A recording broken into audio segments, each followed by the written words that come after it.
Grief can be very intense. It can also be really complicated and confusing. You almost like don't want to give yourself permission to be okay, because to be okay would be to admit that you're moving on from the hurt, and it's almost like a disloyalty to the person. You're like, you meant so much to me that if I ever pull myself off the floor, I'm not honoring you properly or something like that. And then I remember thinking and talking about it and being like, Lydia would hate that.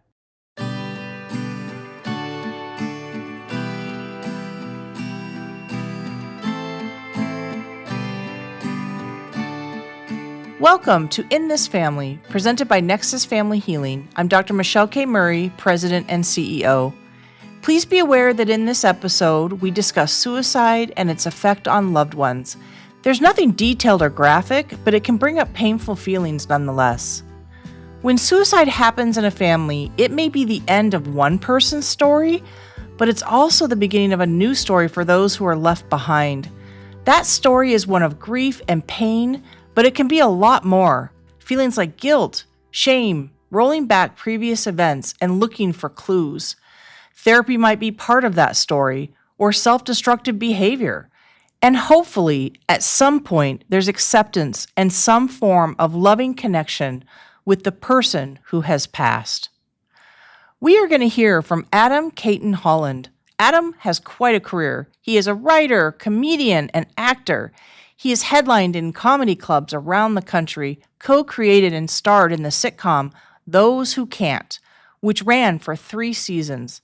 Adam is also the author of the memoir Tragedy Plus Time, which Adam performed as a one-person show. And his book has now been adapted into a film, See You When I See You, which is currently on the film festival circuit. The story deals with the life and death by suicide of Adam's sister Lydia in 2012, as well as how Adam, his parents, and his other sister dealt with the loss, and how they tried to make sense of something so devastating. Adam and Lydia were best friends, comedy collaborators, and extremely close. They both dealt with mental illness, in Adam's case, obsessive compulsive disorder and depression. Then, after Lydia's death, self-destructive behavior, substance use issues, and a diagnosis of PTSD. Adam's doing better now after a lot of hard work. We'll talk about what worked and what didn't for his own healing. Adam lives in Denver with his wife Katie and their children. Welcome, Adam Cayton-Holland, to In This Family. It's great to have you here. Thanks for having me. Appreciate it. We need to talk about Lydia's death and your grief. But first, I want to talk about your childhood with Lydia. Who she was, what was she like as a little girl? Any looking back on all of it is almost like through the lens of, losing her to this battle with mental illness. So it's almost kind of a false lens, because you're like looking for, well, what were the signs and why, what was this or that we could made her different, and truly it's like they're not necessarily there, or if they are there, they're signs that I could see in myself or my other sister or anybody who's intelligent and sensitive. You know what I mean? So yes. I see Lydia as a little girl as like very sensitive and very just like animals, loved animals, and very always kind of bringing in stray pets, and if there was a injured dog, I can't tell you how many times, or a lost dog, she would like stop the car, get out, we're seeing if it has a chip from the vet, we're getting it to its house. So she just seemed very like a little Doolittle, a little animal whisperer. And if we're looking at the lens of mental health, like you could perceive that as an extreme sensitivity, and she would certainly, when an animal was dead, she would be like way more saddened by it than like, I know it sucks, it happens, but it would really stay with her. And then also, and I'm guilty of all these things as well, and not that they're crimes, but she was so hyper obsessive about the things that she was into. in the way that, like, but never in a concerning, oh, this is like a mentally ill trait, in the way that any sort of like comic book store nerd obsesses over the thing. And you're kind of like, cool, I lost interest 20 minutes ago and you're still diatribing on this. But it just felt like a passion. And if you could lock in with her on something that she was that excited about, it was the best. If you were mutually excited about it, it was like, let's go. Let's go all the way to the bottom of this band you're into, or movie you're into, or I don't know, game you're into, and you would just kind of ride the wave with her. But sometimes you would be aware, like, hey, Lydia, I'm not into that, and you've been talking about it for a half hour, so can we pivot a little bit, like, so, those are things that I saw, but they were never like, oh my God, this is concerning. Oh, sure. Just kind of hindsight being 2020 and having to learn about, things that they diagnosed her with and stuff, that you're kind of like, I guess those were precursors to that. But I mean, I don't know where you're at on it all, but I'm also like a big believer in science and mental health, but also kind of like, 30 years ago we were electroshocking people's brains. Yeah. So like, I don't necessarily think these files are the answer. Yeah. Yeah. Well, and I like the point that you're bringing out that, her characterological traits, her personality, who she is, isn't necessarily connected to how she passed. We don't really know. It just brings her person to life, how it seems like what you described is just her passion for things, for life, for whatever she was engaged in. Hearing that word passion, that she took it seriously. Yeah, and I love what you just said, because that's a big point of everything I've like put out about her, was like, if this becomes some sort of like, woe is me, watch this downward spiral, then I've failed. Because, I often say like the last year or so of my sister's life was bananas. But all said and done, it's an aberration on the, 27 great years that we had together. So you wind up talking so much about the death in the end, and because that is this sort of trauma that has come to be a big part of your life. But yeah, it's like, but the rest of it was like, no, this is my best friend. Nobody was funnier. Nobody was sharper. So it's all really like kind of great, and I'm grateful for it. But yeah, inevitably it comes down to the like, but the ending, With your sister, you had just mentioned that there were mental health diagnoses. So was she struggling with true mental health diagnoses? Like, were you guys aware of that? Was she getting help? What did you, what's that reference about? Well, it's more just, so like towards the end, so Lydia, I wrote a book about all this, but like Lydia, she at one point kind of just like confessed to my dad. She's like, I'm not sleeping at night. I can't sleep, and like I can't shut my brain off. And I remember she said she was a big reader, and she's like, I can't read. I scan the letters forwards and backwards obsessively so that 2 hours have gone by, and I haven't read a paragraph. And she would always, it was kind of like her parlor trick. If she could say, she wasn't dyslexic, but if she could spell something, she could say it backwards like that. So you'd be like, okay, well, say that I'm on a podcast right now backwards. And she's like, and she'd just spit it out. So she had this weird ability to kind of like reverse letters, and it was amusing. But so like this kind of strange, like I'm scanning the letters forwards and backwards was like, that's not an amusing parlor trick. It's crippling you. And so, my family's very steeped in mental health. There's no biases here. We're like, cool, let's get you help. And, that's what people find kind of interesting about my story. And, I may turn this into a movie, and the director's been saying at a lot of panels, like, this is a family that was equipped to help. Yeah. If you were like diagnosed with mental illness and it was bleak, you would want to land in this family. Yeah. Because they're of means, supportive, no stigma, lots of love, and still it didn't work. And that's like a power of the disease. But anyway, Lydia said that to my dad, and my parents were like, all right, well, let's get you some help. And she started seeing therapists. And in hindsight, that was the beginning of this sort of like spiraling out.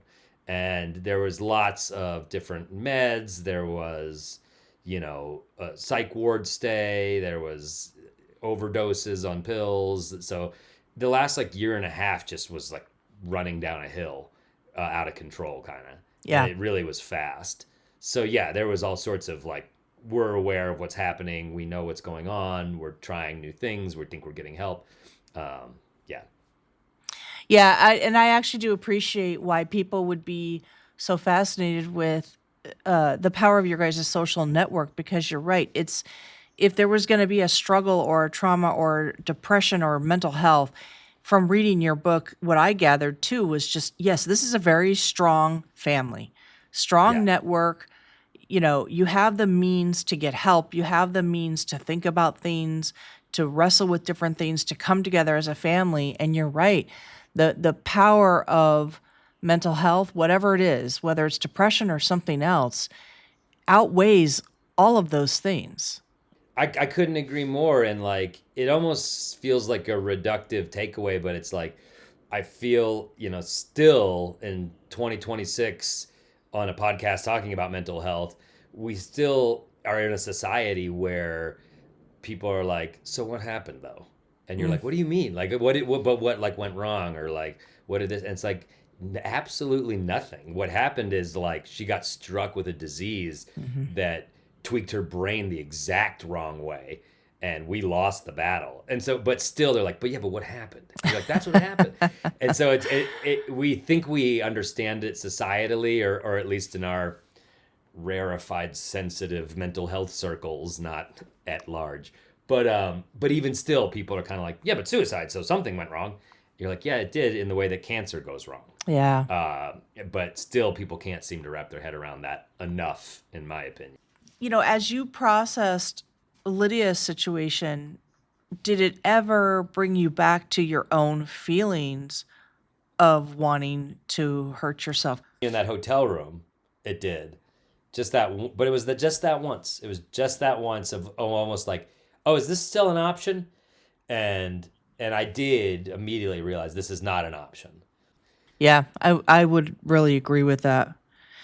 So I wonder maybe if we could just talk a little bit about the stages of grief for you, and that may be reducing it. I don't want it to sound like it's a formulaic stages of grief. I just want you to talk a little bit about your own journey of how you dealt with her passing. Yeah. Well, I mean, I'll just kind of drop the bombshell of the whole experience, which is that I found my sister.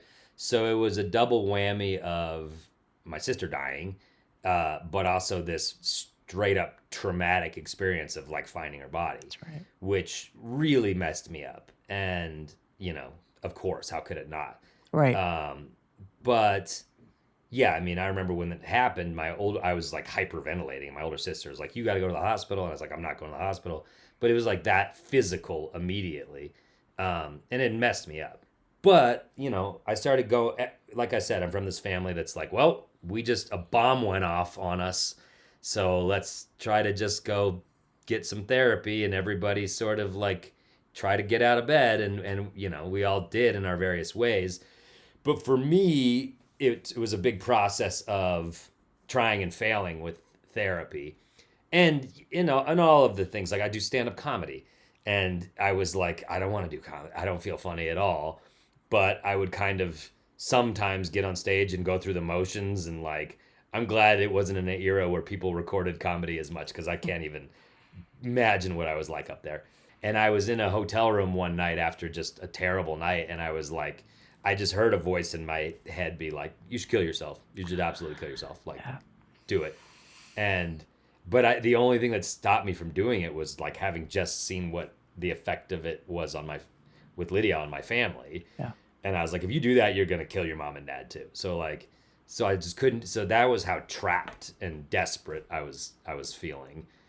I went for a checkup with my regular doctor, just a scheduled checkup, and he knew what was going on. And I mean, I had like bruises on my body from just being out of it and bumping into stuff. I was like not well. And he was the first person to be like, you have PTSD. And I was like, oh, okay. And that was just a big game changer. And then he basically asked me about EMDR. He knew about that. I And didn't know about it. and can you say what that is a little bit, because some people won't know? Eye movement desensitization reprocessing. Do you Yeah, want to yeah. do you want to describe it a little bit? Yeah, well, I mean, so all of this was a big learning journey for me, and now I've become this sort of advocate for it. But so yeah, I was going to traditional therapy. I was talking about all this stuff. I was hating it. It wasn't working because they weren't going at the problem, which was that I had PTSD. And so EMDR is a type of therapy for people suffering from PTSD. And a lot of PTSD is obtrusive thought or intrusive thoughts, nightmares. And I was having all that stuff. And so you have these memories that are traumatizing you. You have trauma and you can't function because they keep invading your brain. And so the metaphor that the EMDR therapist used with me, and she was incredible, was like it's an errant file. There you know this. Therapists love nothing more than metaphors for the brain. That's their bread and butter. So this therapist's metaphor is that the brain is a filing cabinet, and the death of Lydia was this errant file, and it was popping up all the time. So EMDR is trying to file it away in an orderly fashion. So like, and I remember being like, I don't want to lose this memory, because you have this weird like possessiveness and intimate, like that was me. I got that last moment, and I'm like not proud of it, but I'm glad nobody else had to. And like, Yeah. it was the final thing. And she's like, you're not going to lose it, but you get to choose when you want to access it. So that was like, sounded pretty good to me. And then it is this kind of, it's not hypnosis, but you put these pulsers in your hands. And there's various forms of it, but this was the way I did it. They sort of vibrate back and forth, and you close your eyes, and your eyes instinctively follow that vibration, which simulates REM, which is what we do when we're in deep sleep and process all of the stuff we see throughout the day. And then you just go through the memory again and again and again and again. And it kind of just becomes rote after doing it. And you sort of like take the power out of it. But it's a lot, and it's triggering as hell. You're going through your trauma. So you have to have like a happy place or whatever to retreat to when it gets to be overwhelming. And there were moments where she'd be like, pull back, get out, pull back, like go to your place that we had thought of before we ever started doing this. And that's what we did. And slowly it started to work, and the nightmares became less and less. And I've written about this. I talked about it a lot, but like another thing was that the memory of Lydia was occupying so much real estate in my brain. Yeah. That when I think of Lydia, that's all I think of. And everything was tainted because of it. Like no one tells you these things just ruin your nostalgia, Yeah. So I'd go to my parents' house to check on them, and I'm like, I don't want to be in this house because my childhood sucks. It led to this, and it's like, no, your childhood was great, but it just feels tainted. So I knew it started to work when memories of Lydia started popping back in that weren't horrible. It's good. And then I was like, okay. And then after, I don't know, 8 sessions or so, I just like kind of was like, think I'm done. And your therapist was like, then you're done. Then you're absolutely done. Was the EMDR therapy about the fact that you found Lydia, or other things?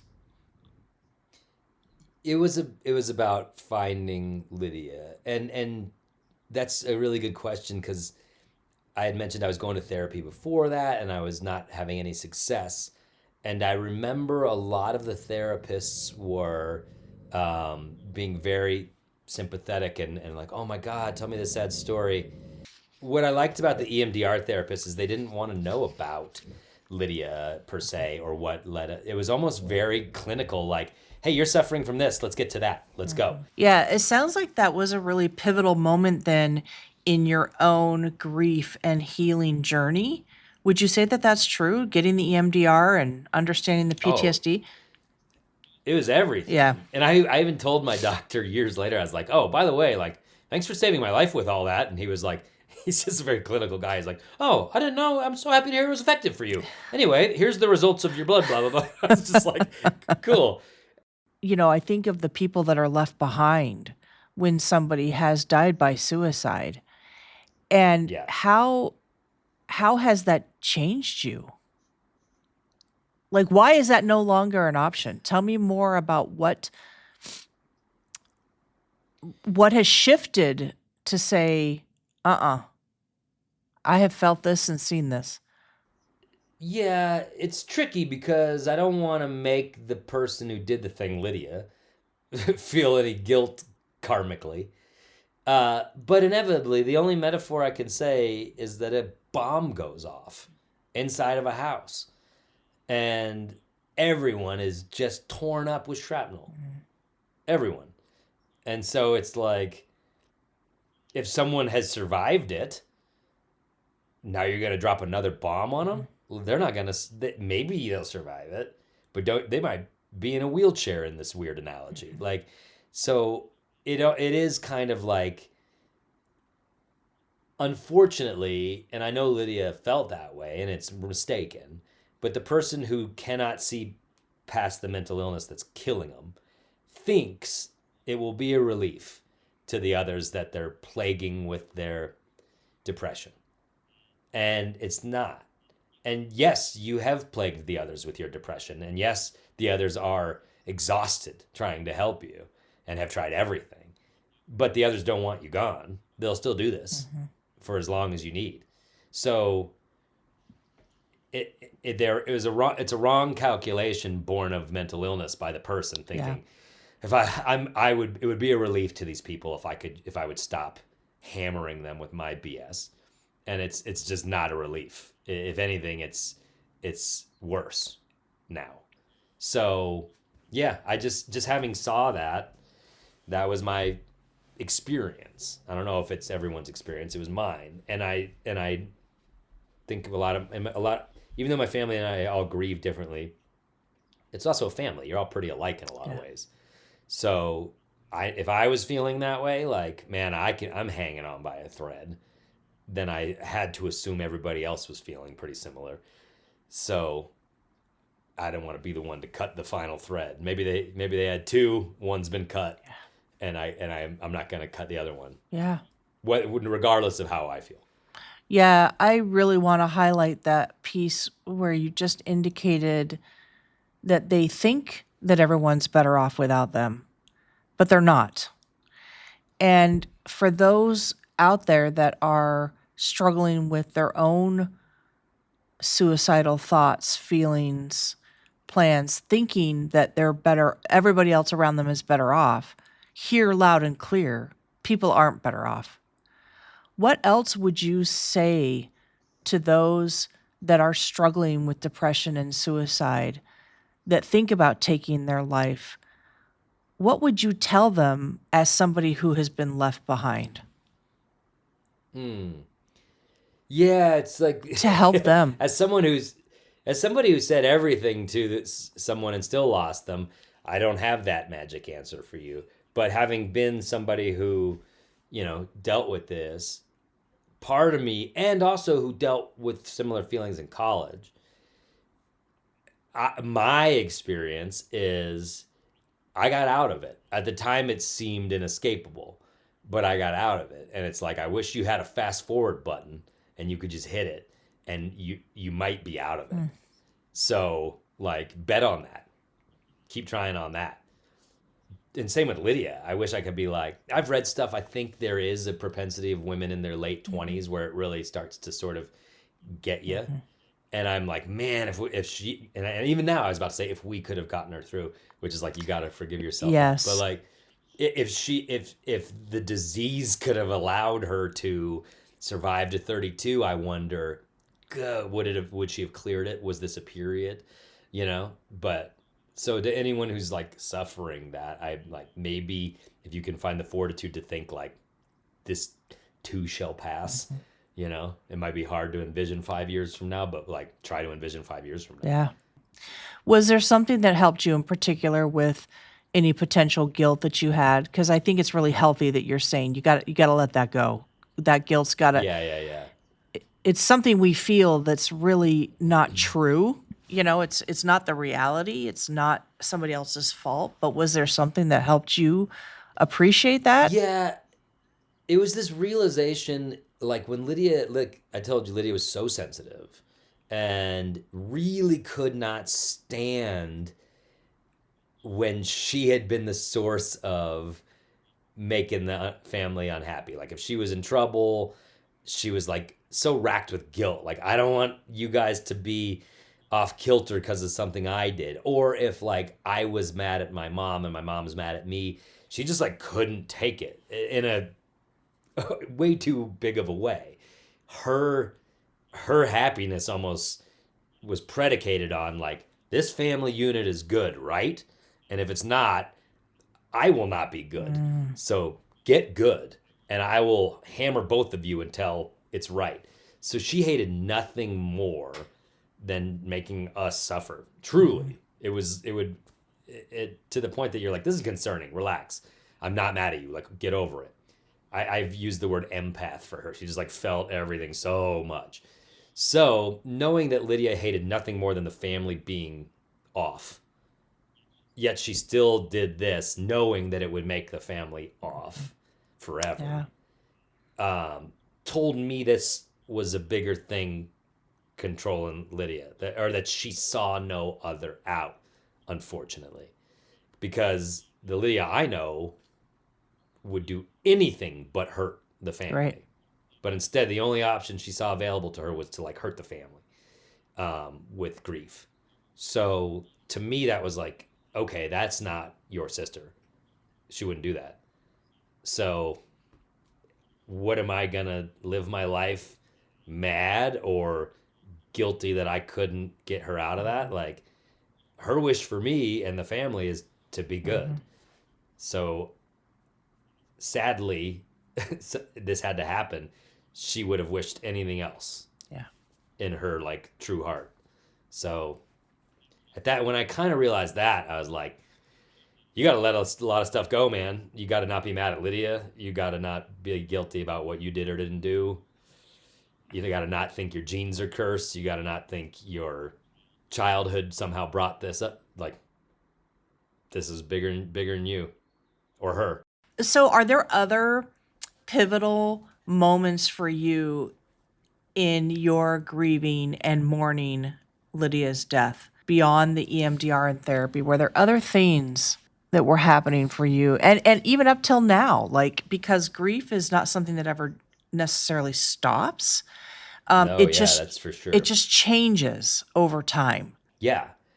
I remember, and I'm so like read up on this. I'm conscious of how often these things can occur, but many people will see like signs of the departed, and I wonder, are you looking for them and that's why you're seeing them, or are they happening to you?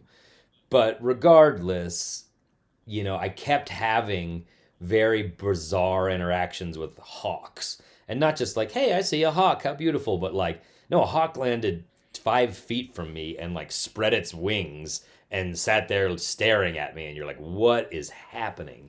And it just kept happening during this sort of nebulous time period that I can't really dial in, but a year and a half, 2 years, it kept happening, and it would be eerie.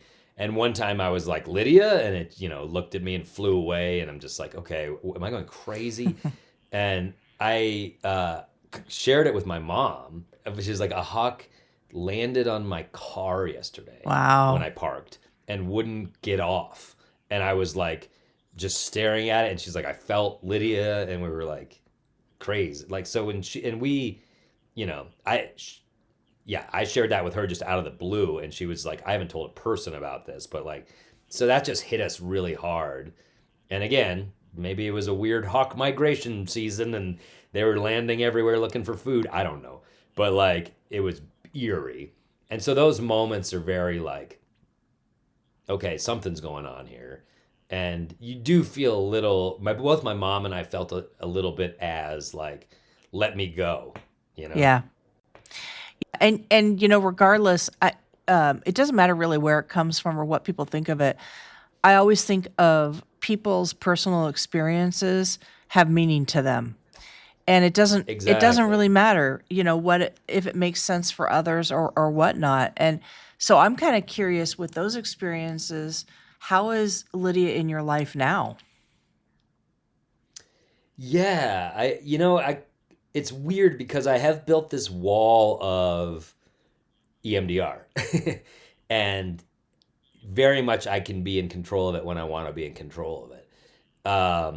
But so now I've got this movie that is about this whole story, and Yeah. I'm doing film festivals and it's going great. It's a beautiful movie. It's called See You When I See You, and Jay Duplass directed it, and it's like it's all about all of this.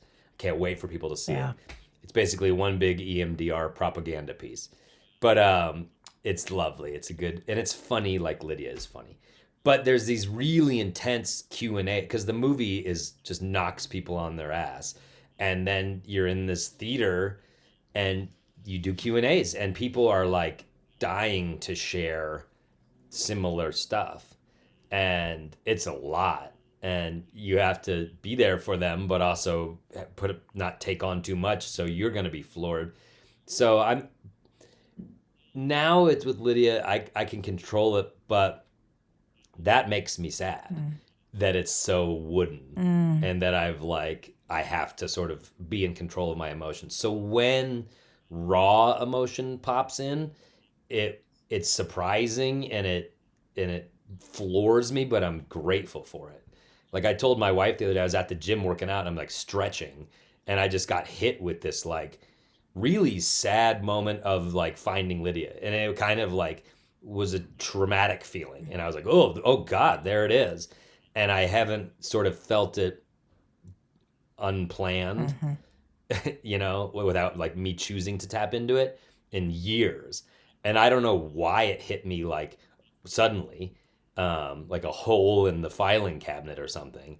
But I was grateful for it because I was like, I don't want to be a robot who's like, I control emotions, I choose when. Yeah. So I was really like, not scared or like, not I need another session or anything. Like, I didn't feel like, oh, the whole thing's going to crash to the ground. But I felt grateful that I don't have it was such a trauma and such a hurt that my fortress is not impenetrable.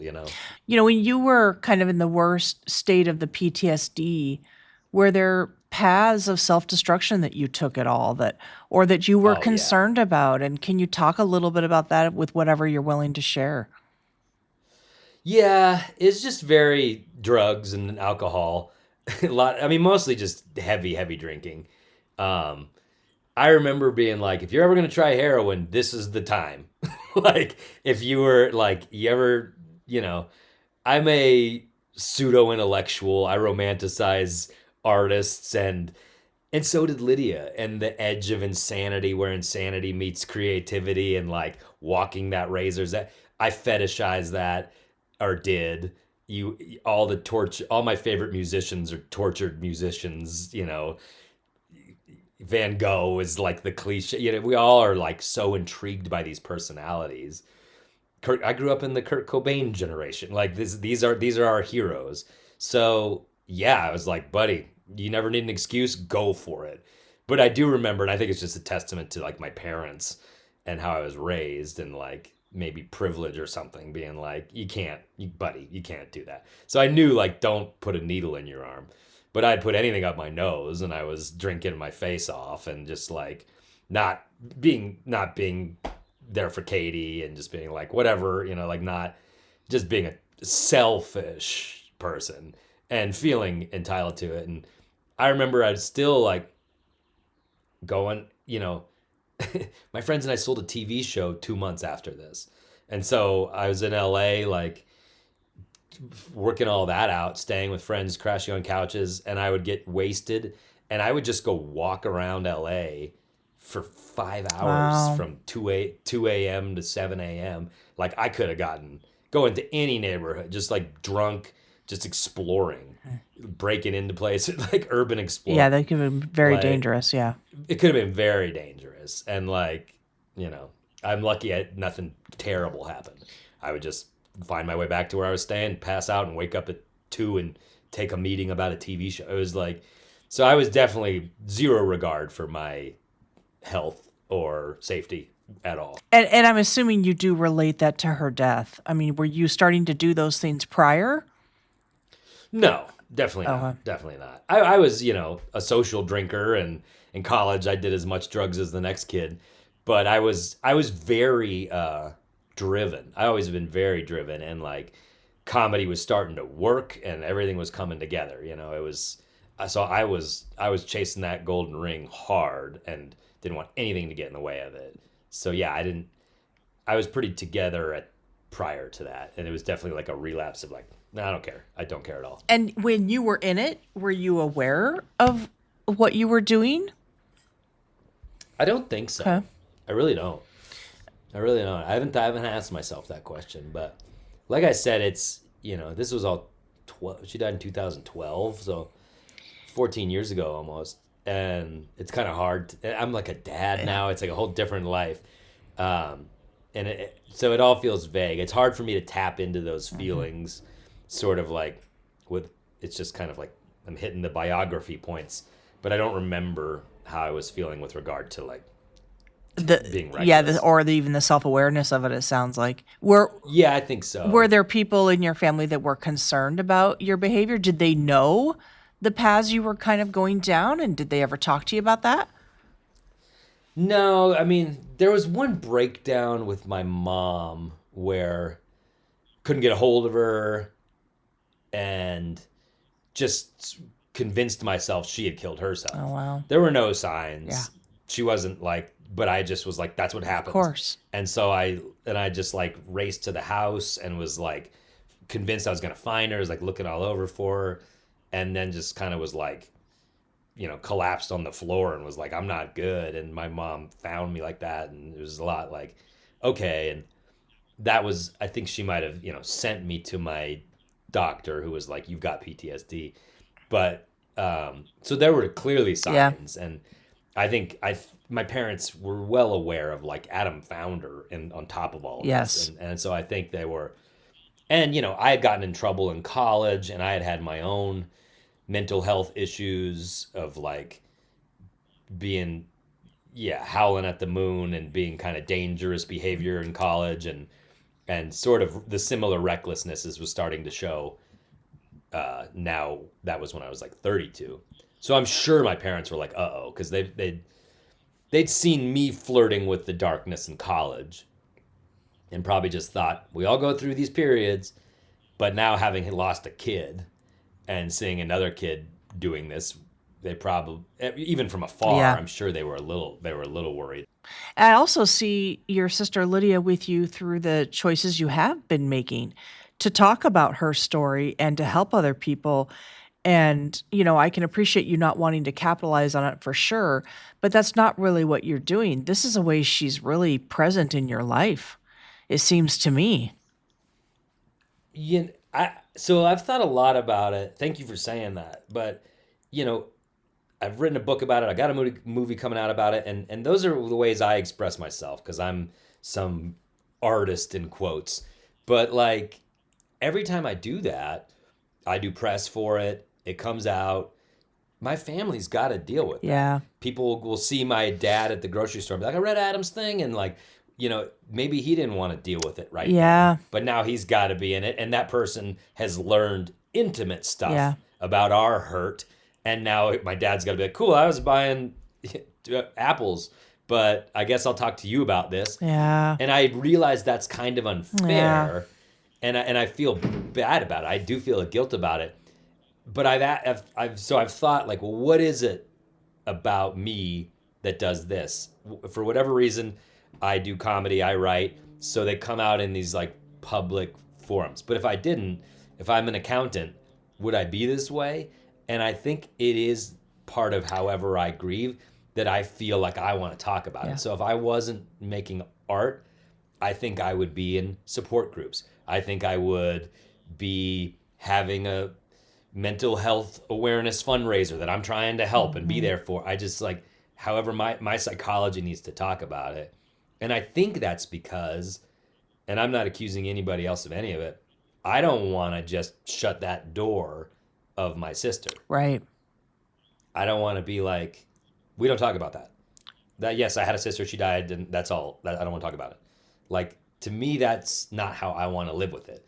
I want the door to be open and be like, yeah, yeah, she died, sucked, but like also she was so funny. She helped me with comedy this way and that way, and so for me, it's kind of, I think, if I'm to psychoanalyze myself, a way of kind of keeping her, yeah, like you said, a little bit around. Yeah. And unfortunately, the seed in for pop culture seems to be the death. Yeah. nobody's watching the movie of like us in sixth grade, you know. Yeah. But but there are those moments in the movie, and it all is part of the story. So again, I just don't want to shut the door and say, yeah, it sucks. I don't want to talk about it.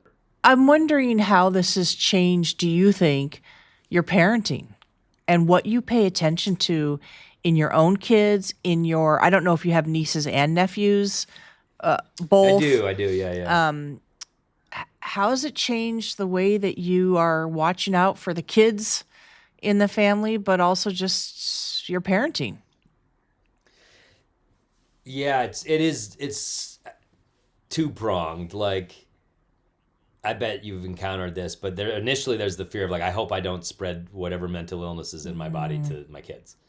So like I hope I'm not the cause of future suffering for them, just genetically.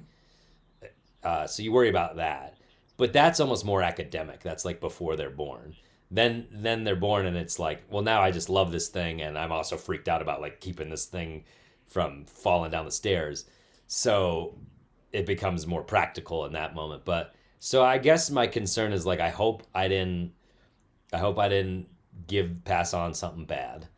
And but also I gotta almost fatalistic in the good sense of the word of like it is what it is. This is all a genetic dice roll. Like Lydia and I probably have 99% same DNA, and these couple things were tweaked on her and she didn't make it, and like I made it and my older sister made it. So like do we have our demons and battles? Yeah, for sure. But like ultimately cool. And you just kind of be like, you know, it's cheesy, but like life is a gift. You got this much time on the planet. How many people never got any time on the planet? How many people don't have healthy babies? Like, enjoy it, and whatever's going to happen, happens. So you can try not to make them neurotic the way you are this way, but really, you're not going to control that. Yeah. Well, Adam, this has been really wonderful to have these conversations. And as we shift to wind down here, I just want to make sure that there's nothing else that you think might be pertinent about just your own mental health struggles. Even the OCD you said was much stronger when you were a child than it is now.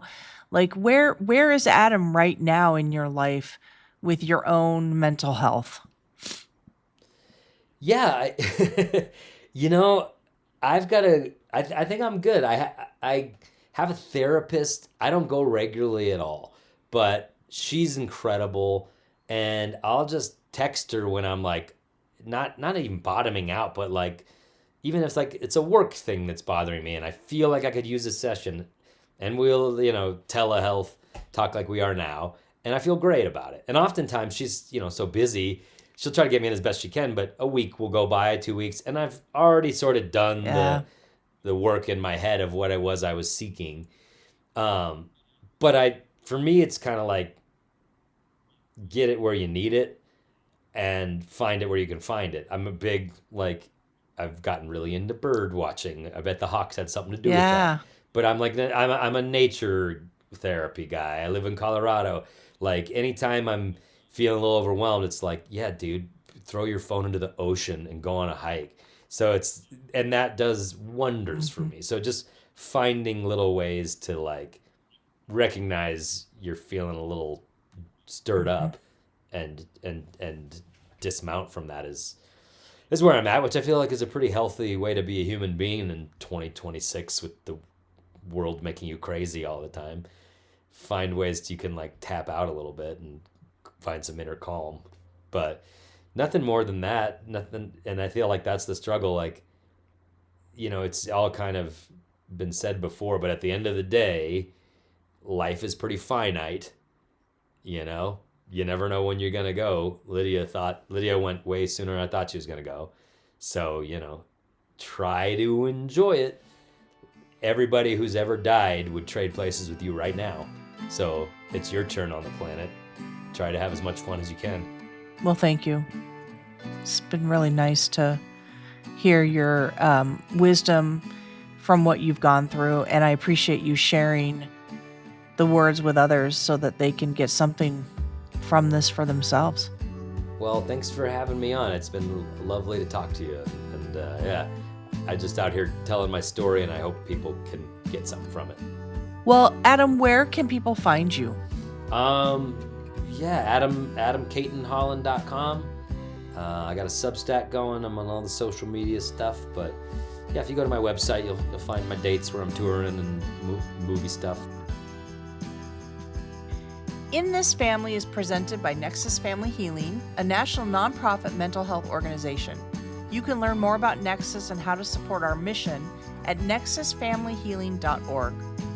The show is produced by John Moe with music from Jeremy Messersmith. If you liked what you heard, be sure to subscribe, rate, and write a review. I'm Dr. Michelle K. Murray. See you next time.